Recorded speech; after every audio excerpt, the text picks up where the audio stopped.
Bien, nous allons parler ensemble des enjeux majeurs de la santé à horizon 2030. Alors, on a dû en choisir 3 parce qu'il fallait faire concis. Mais des enjeux, il y en a plus. Donc, on va parler ensemble l'impact du réchauffement climatique sur notre santé, recherche médicale et l'enjeu RH, comment attirer et garder les talents avec nos 3 invités. Merci à vous 3 d'être avec nous. Alors, je vais vous proposer à chacun d'abord de faire un rapide état des lieux, dirais-je, sur vos domaines d'expertise respectifs. D'abord avec vous, Maximilien Rouer, vous êtes associé Sustainability Services au sein du cabinet Mazars. Alors, on a encore vu récemment des pics de chaleur. D'ailleurs, il y a eu un très bel article de l'Opinion que je vous invite tous à lire sur le sujet. Ça a été évoqué à l'occasion de l'avenue d'Emmanuel Macron au Brésil. On a vu la température monter jusqu'à plus de 60 degrés dans certains quartiers du Brésil, avec un impact direct sur notre santé, avec une épidémie de dengue qui est survenue. Alors vous, au sein de Mazars, vous travaillez sur l'adaptation au changement climatique et la régénération des écosystèmes par les entreprises, en lien bien sûr avec leur impact direct sur la planète et donc sur notre santé. Est-ce que vous pouvez en quelques mots nous définir ce que vous faites avec les entreprises sur le sujet? Voilà, est-ce que vous pouvez nous expliquer un petit peu? Écoutez, merci de votre accueil, merci de votre invitation. Je dirais le point de départ, ça va être la science, puisqu'aujourd'hui, on va parler de santé et des enjeux de la santé en 2030. Donc moi, j'aimerais rappeler quelques éléments scientifiques, m'appuyer sur les travaux aujourd'hui bien partagés, que ce soit du GIEC ou de l'OMS, sur l'influence des conditions environnementales sur la santé. Alors, on avait préparé une petite diapo. Tout à fait. Alors, voilà. Je n'ai pas de petite zapette. Je n'ai pas la zapette. Voilà. Alors, on va commencer sans le temps on va commencer sans. Donc, on a l'environnement, c'est un sujet qui est de plus en plus scientifique. Voilà, c'est un sujet qui est de plus en plus documenté. Merci. Alors, vous avez à l'écran une représentation de quelque chose qui s'appelle les limites planétaires, qui est issu d'un laboratoire scientifique scandinave, le Stockholm Resilience Center, et qui finalement s'est posé la question à partir des années 2000 de la quantification de ce qu'ils appellent les limites planétaires, donc des grands enjeux environnementaux. Voilà. Donc toute la documentation est très abondante sur Internet. Les grandes revues scientifiques à comité de lecture international l'ont validé plusieurs fois. Vous avez ici la représentation en vert de l'espace sûr pour l'homéostasie de Gaïa. Alors, homéostasie, tout le monde sait évidemment quand on parle de santé. Gaïa, c'est la Terre. Et ça part d'une théorie de James Lovelock des années 70 qui dit que la Terre serait un être vivant. Voilà, Gaïa. Gaïa a une homéostasie et cette homéostasie peut être remise en question par diverses choses, dont l'action de l'homme. Et c'est dont on va parler aujourd'hui, c'est mon métier, c'est en quoi l'homme agit de manière négative ou positive sur l'environnement. Pour revenir à cette diapositive qui représente donc l'espace sûr en vert et en rouge, les limites planétaires dépassées, donc tous les facteurs de risque pour le décalage de cette homéostasie, un peu comme un organisme qui aurait différentes pathologies, l'ensemble ne conduisant pas nécessairement à la mortalité. Une fois que j'ai fait cette introduction sur les limites planétaires, merci. Une fois que j'ai fait cette introduction sur les limites planétaires, le sujet avec l'environnement, en fait, ces évolutions environnementales, que ce soit sur le climat, que ce soit sur l'eau, que ce soit sur les écosystèmes, que ce soit sur l'air, etc., vont-elles avoir une influence sur la santé, qui est le thème d'aujourd'hui. Alors on y a travaillé avec mon équipe.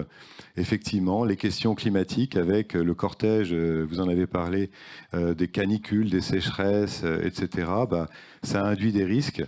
Induit des risques, stress thermique, malaria, malnutrition. Je ne vais pas tout détailler, vous aurez ça en accès libre évidemment sur le site de l'Opinion. On s'est employé à détailler, vous voyez, limite planétaire par limite planétaire, quelles sont les connaissances, l'état des connaissances de la relation entre environnement et santé et les conséquences en termes d'épidémie, en termes de risques de santé publique, en termes de maladies émergentes. Voilà, donc c'est un florilège, effectivement pas forcément hyper enthousiasmant. Mon propos n'est pas d'être catastrophiste, d'être déprimant, etc. C'est dire, on est en 2024, on n'est pas en 1970, on n'est plus en 1970. On a accès aujourd'hui à des datas, on a accès aujourd'hui à un niveau de connaissance scientifique qui n'est pas celui des années 70. On a accès aussi à une réalité épidémiologique sans précédent. Au sens, on a des cohortes, on peut suivre des cohortes, on peut suivre l'influence de tel ou tel événement extérieur sur le développement des épizooties et des épidémies. Mon propos est de dire, voilà le point de départ et comment ça va faire évoluer la santé, on en parlera tout à l'heure. On va continuer en effet. Merci beaucoup pour ce premier constat. Un autre enjeu qui est directement lié à celui-ci, c'est la health tech, l'innovation dans la santé. On va en parler avec vous. Franck Mouton, vous présidez France Biotech. Ça fédère quelques 450 membres issus de la health tech. Donc, c'est des entreprises qui réfléchissent au développement de nouveaux traitements dans la santé. Je le dis aussi, vous avez été récemment nommé directeur exécutif du programme de recherche de l'INSERM. Votre prise de fonction effective aura lieu début avril. Comment se porte la recherche médicale en France ? Merci beaucoup déjà de cette invitation. Je dirais plusieurs aspects. La formation biomédicale, qu'elle soit technologique, qu'elle soit scientifique, qu'elle soit dans le soin, est reconnue dans le monde entier comme étant l'une des meilleures. Donc ça déjà, je pense qu'il faut souligner le fait qu'on a d'un point de vue formation de nos soignants, formation de nos chercheurs et formation de nos ingénieurs, quelque chose qui est vraiment absolument remarquable. On a un foisonnement également d'innovation. Je pense que le territoire français est un territoire qui fait émerger beaucoup d'innovations, que ce soit des innovations technologiques, la chirurgie du futur, les changements complètement organisationnels dans le soin, les nouvelles thérapies, des nouvelles cibles, des nouvelles approches aussi technologiques dans les dispositifs médicaux. On compte aujourd'hui à peu près une petite soixantaine d'entreprises créées par an sur le territoire français, sociétés innovantes en santé, et on n'est vraiment pas sur le bien-être, on est vraiment sur des solutions qui auront, en tout cas celles qui arriveront au bout, la vocation à être prises en charge par les systèmes de santé et le nôtre en particulier. Donc voilà un petit peu où on en est sur le versant de cette diversité et cette dynamique, cette richesse qui est en cours sur le territoire. Dans quel domaine particulièrement la France est plutôt en pointe, dirais-je ? Alors, évidemment, on peut souligner les efforts qui ont été réalisés ces dernières décennies, notamment dans des plans sanitaires. L'oncologie, les maladies rares sont considérées sur le territoire comme étant effectivement une forte attractivité, que ce soit sur la recherche clinique, que ce soit sur l'émergence d'innovation. Et en fait, ça traduit simplement le fait qu'il y a eu des lourds investissements de l'État pour structurer ces filières, faire en sorte que les acteurs puissent se mobiliser. Et dans ces deux dimensions-là, on peut dire qu'effectivement, on a un certain nombre d'atouts. C'est très clair. Alors, un autre enjeu évident, on en a beaucoup parlé, notamment au cœur de la crise sanitaire, mais pas seulement, ça n'a rien de nouveau, c'est le recrutement. Vanessa Fage-Morel, vous êtes DRH de l'AP-HP, qui représente 38 hôpitaux, quelques 100 000 salariés, si on compte le personnel soignant, le personnel médical. Alors, on a encore vu en 2003 ces fameuses enquêtes besoins en main-d'œuvre de Pôle emploi qui indiquaient que 72% des projets de recrutement dans le secteur de la santé étaient jugés difficiles. Alors comment ça va maintenant ? C'est toujours difficile d'attirer des talents, de les garder ? Vous m'entendez ? Oui. Oui. Bonjour à tous. Oui, ça reste difficile, mais l'année 2023, c'est vraiment une année de transition pour les hôpitaux français. Je vais revenir un tout petit peu en avant. L'été 2021, on commence à regarder nos chiffres, on regarde tous les mois nos chiffres, et on commence à voir des vagues de départ qui sont très inhabituelles.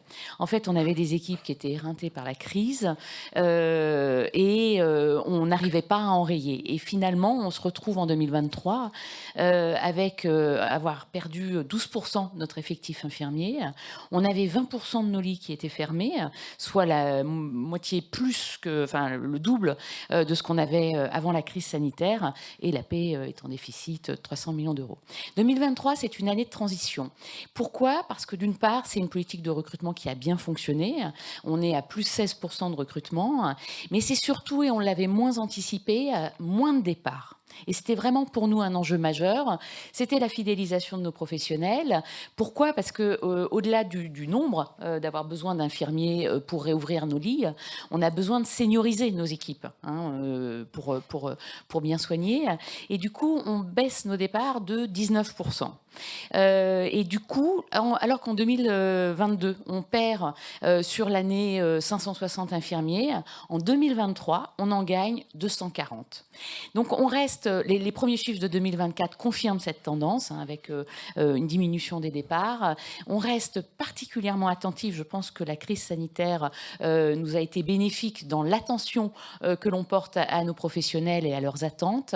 Et on a malgré tout encore des poches de très forte tension sur quelques métiers comme les manipulateurs radio ou les préparateurs en pharmacie, avec une grosse concurrence avec des structures privées non hospitalières. On va bien sûr continuer à en parler. Donc une fuite des talents globalement enrayée. Alors revenons sur cette question du dérèglement climatique avec vous, Maximilien. Donc Mazars travaille sur un programme, le programme One Health, une seule santé, qui met en relation environnement, santé animale, santé humaine. Est-ce que vous pouvez nous expliquer en quoi ça consiste ? Merci. Alors écoutez, là, c'est plus la science, ça va être l'OMS qui s'émeut dans les années 2000 de la multiplication de nouvelles épidémies. On a en tête, pour certaines ou certains, la vache folle, et puis plus récemment, évidemment, le Covid. Mais pour ceux qui suivent aussi tout ce qui est santé animale, on a eu une multiplication de nouvelles épizooties, avec dans certains cas des transferts à l'homme, des zoonoses. Donc on se retrouve dans une situation où l'ONU, au niveau mondial, commence à s'interroger sur les causes de tout ça. Ça aboutit sur un concept qui s'appelle One Health, qui veut dire une santé, une seule santé. À partir de 2008, c'est l'OMS qui l'institutionnalise et qui commence à en faire la promotion.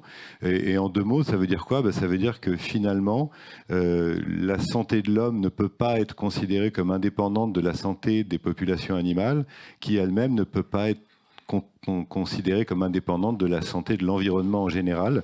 Donc c'est bien cette logique de une seule santé qui doit être aujourd'hui intégrée, et ses conséquences sur les approches de santé publique, c'est-à-dire est-ce qu'on peut continuer d'avoir une approche en silo où on traiterait simplement des conséquences du reste du monde, de la multiplication des épidémies animales, du réchauffement climatique, et pas en traiter les questions de prévention, d'organisation, de réparation finalement des conditions de vie sur Terre.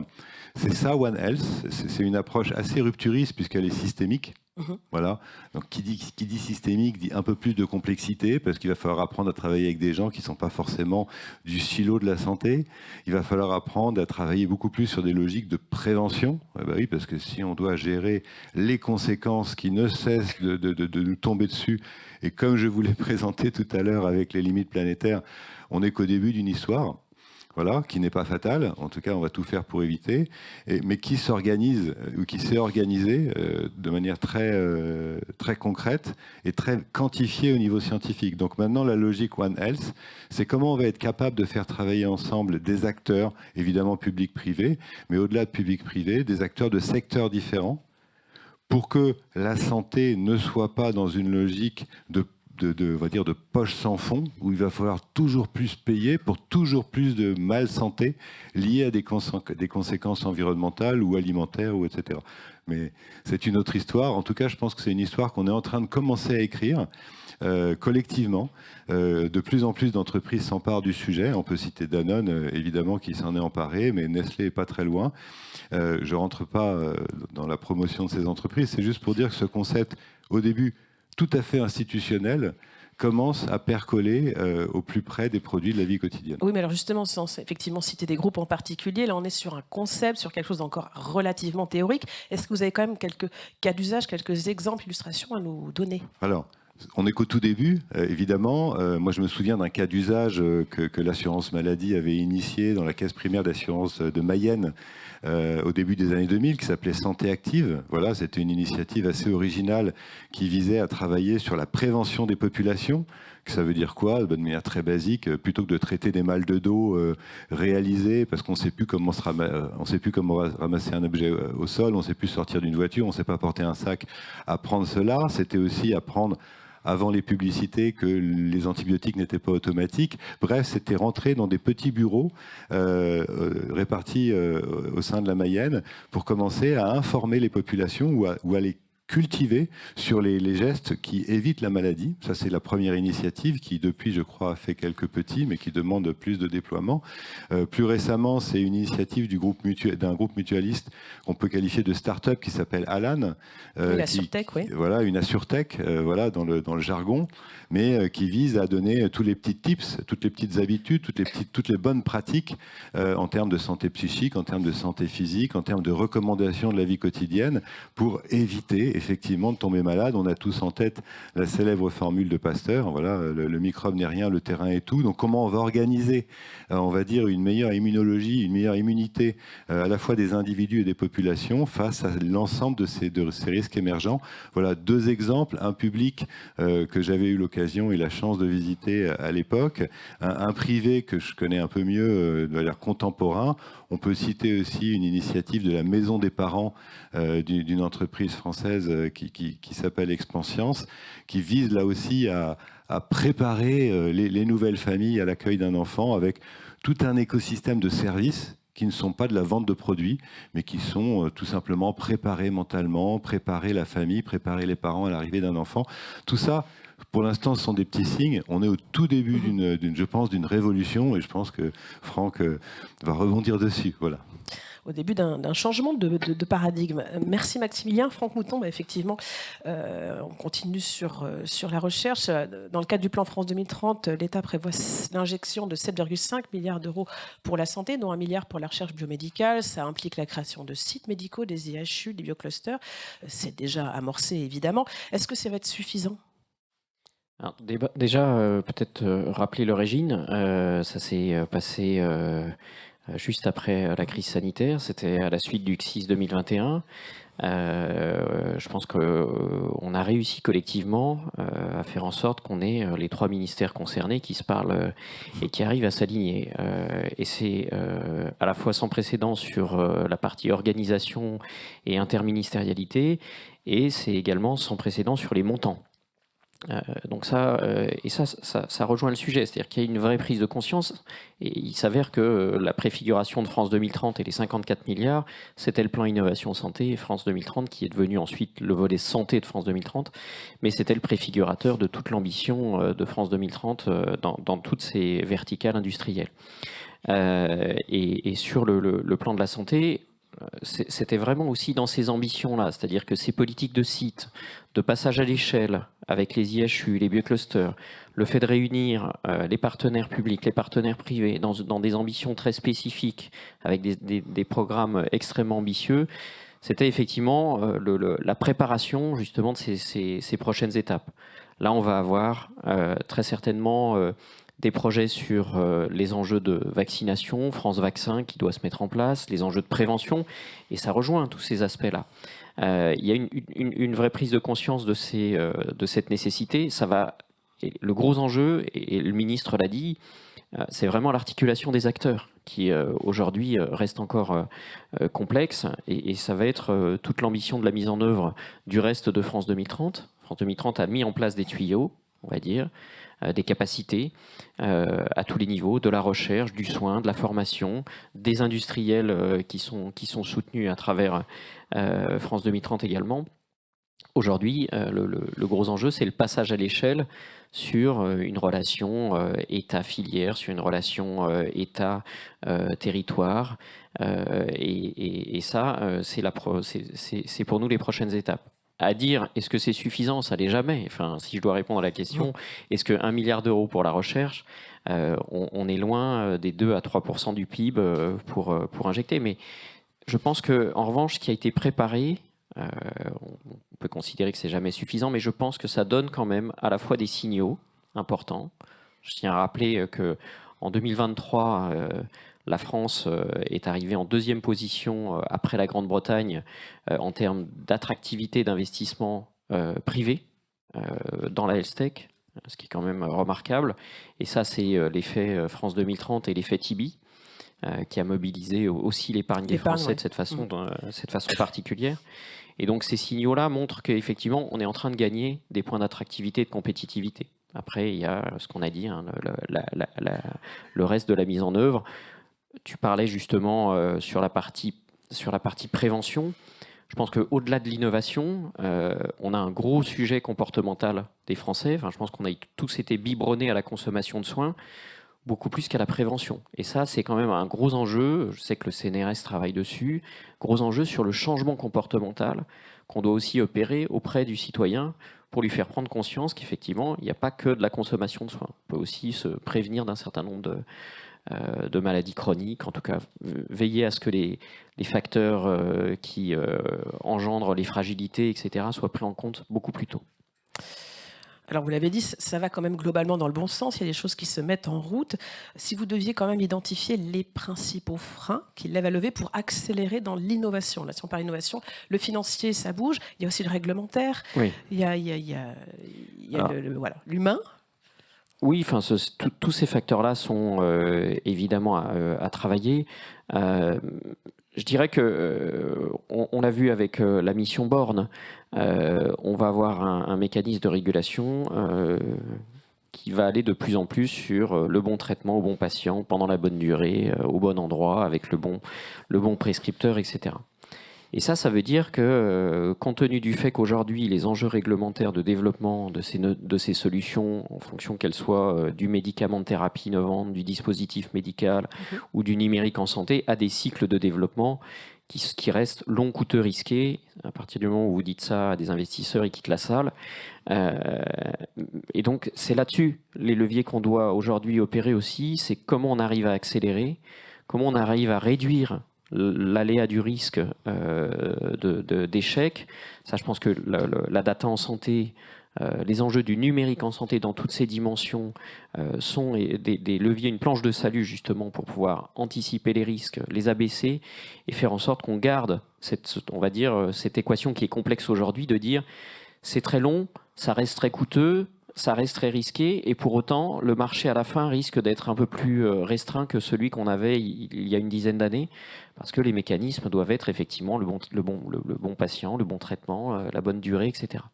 Et donc c'est là où effectivement, je pense que les gros enjeux maintenant, je sais que l'agence Innovation en Santé est dessus, très activement, pour essayer justement de trouver des solutions, des fast-track, réduire aussi la complexité réglementaire. On a, vous le savez, aujourd'hui un dispositif médical qui est financé même par des investisseurs français.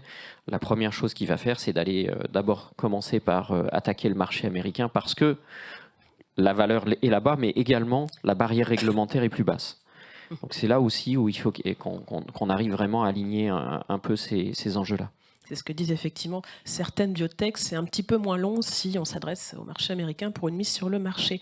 Un point aussi quand même sur l'attractivité de ces métiers dans la health tech. Est-ce qu'on arrive à attirer nos scientifiques, notre matière grise, ou est-ce que l'herbe n'est pas un peu plus verte outre-Atlantique, par exemple ? Alors, évidemment, ce que je disais au début, c'est qu'on forme des gens qui sont très chassés partout dans le monde, et on a évidemment du mal à les retenir. C'est une évidence. Là-dessus, c'est un gros enjeu. Nous, la dernière enquête qu'on a menée sur les 2600 entreprises de health tech françaises, on en a plus de la moitié qui ont prévu des recrutements sur l'année 2024. Et on sait très bien qu'on n'aura pas forcément les talents qui sont là. Alors, France 2030, typiquement, a pris le sujet dès le début, dès 2021, avec des dispositifs comme compétences et métiers d'avenir. Mais sauf que, voilà, il faut que les gens soient formés. Ça prend un petit peu de temps pour qu'ils sortent des écoles, pour qu'ils sortent de leur thèse, pour qu'ils sortent de leur école de management et que derrière, on puisse effectivement les recruter. Donc ça, c'est un vrai sujet. Il y a aussi beaucoup de missions de ministère des Affaires étrangères pour réattirer les talents. On a effectivement des dispositifs qui permettent de réattirer les chercheurs sur le territoire et nous, HealthTech, on est vraiment à regarder le monde entier pour essayer de les attirer. Et ça c'est conditionné évidemment à la qualité des projets, aux ambitions des projets, mais aussi à la capacité de les financer au moment où ils arrivent, ce qui reste une complexité par rapport à d'autres territoires comme les États-Unis, comme l'Asie, comme d'autres pays européens, comme la Grande-Bretagne par exemple, où effectivement les fonds sont plus intenses, plus de profondeur, plus de diversité des fonds, et les entreprises du coup ont plus de capacité à attirer les talents aussi instantanément avec la surface financière dont ils disposent. C'est très clair. Vanessa Page-Morel, on va continuer à parler des RH évidemment avec vous.